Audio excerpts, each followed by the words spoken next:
Here is the second site of the plain of jars, and this is one cluster of about 3 clusters of stone jars that make up what's called Site 2.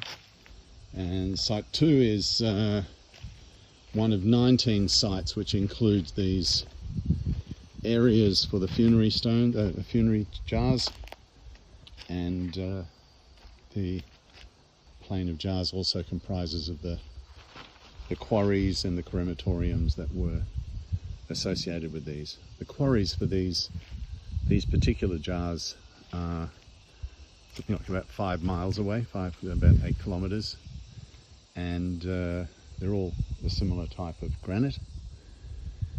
There's relatively little damage to these. Most of them are intact, and most of them would have all, I assume, stood vertically. Some have fallen over with time. But this is on the top of a 300 or 400 foot hill. And some of these jars are several tons at least. And I had difficulty walking up to the top of the hill, let alone bringing these things up. There is no explanation as to how they're made. They're spherical. The insides have been carved out with supposedly Iron Age tooling that was done around the beginning of the Iron Age. So once they just learned how to make iron, they were getting into these guys pretty quickly. And the inexplicable part is that there's no predating examples of this technology anywhere. They just appeared directly up to this level of maturity. They have lipped rims, and the inside dimensions are equidistant. Their thickness is equal completely around the entire jar. So their measuring equipment was pretty good.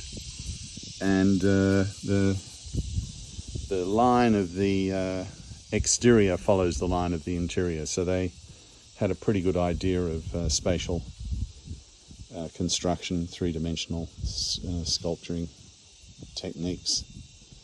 Each of the jars has a headstone. These aren't lids, they're carved headstones. They're probably about possibly 2,000 to 3,000 years old. And some have broken, some have become dislodged. And these main jars were surrounded by probably a main one, and then there were smaller ones surrounding the main jar. And supposedly when a body was first cremated, or not cremated, interred, the body would have been put into the jar until the bodily material distilled down, and then the remnants would have been put into these secondary urns, sometimes separately, separate pots, and sometimes into earth pots, or just dug holes with a tombstone on the top. There's no evidence of the civilization that did this. There's no tools that explain it. There's just been a couple of jars with some skeletal remnants, beads, pieces of iron, jewellery that indicated they were used for funerary jars. So this is quite fascinating. This one is all covered in mould. Fortunately covered by the barb trees, and it's really quite unique. The area surrounding us is part of the plain of jars that was heavily bombed by the Americans in the war that never happened, and it was primarily to try and eradicate the Protect Lao resistance movements that had taken up their focus area here in the mountains of northeast Phonsavan. and the Americans had undertaken, I think, 90,000 bombing raids over this area. It's the most heavily bombed area in the world ever. More bombs were dropped within this horizon than the entire Second World War.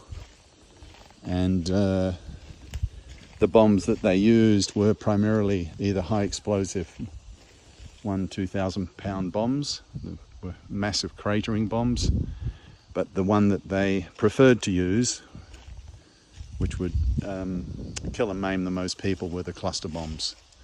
And the target, they weren't discriminatory against the Protect Lao, who were the local population and their families and the farmers that lived here.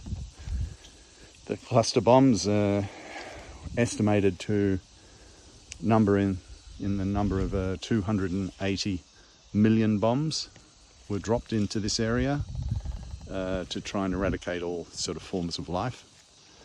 And of those 280 million cluster bombs, 80 million bombs were not detonated. They were basically delay bombs or booby-trap bombs, or just not gone off. And they're leaving their legacy up to 50, 60 years. They're still killing and maiming. The instructions for this area here: don't walk off the mown area. Well, the mown area, oh, there's a boundary line there. But basically there's no signs anymore. The area immediately around this particular site is still heavily mined. There's a very, very high likelihood of detonating a bomb by wandering off the beaten path. There's a high explosive bomb crater just over there, and you can see the high explosive bomb craters are probably what dislodged or misaligned some of these jars. Big bomb crater just here, but very few seem to be affected by it. It's the plain of jars, Phonsavan, northeastern Laos.